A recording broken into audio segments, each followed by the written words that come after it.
Америкада Costco деген керемет бір дүкендер желісі бар. Зат қайтаруға кезекте тұрмыз. Мысалға біреу қолданылған матрасын келіп әкеліп тастап тұр, ақшасын 100% қайтарып береді. Қызық, иә? Мен мынаны сатып алғанбыз, ет асуға деп. Ет асатын бөлек ыдысымыз бар, сондықтан бұл тұрды әшейін бір ай қолданылмаған. Қайтып осыны қазір біз қайтарамыз. Тіпті қолдансаң да, мысалға қолданылған матрас кір-кір. Осыны қайтарған кезде 100% ақшасын қайтарып береді. Қызық, иә?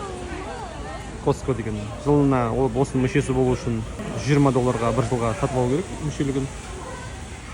Солай. Бағалар тұр, міне $120 айына, жылына. Бір ақшасы қайтады, өйткені 2% кэшбэгі бар. Мінекей, біз жарты жыл бұрын алған ыдысымыз $39.99 тұрған, салығы осыған $3, барлығы $43 бізге картамызға қайтып келді. Рефанд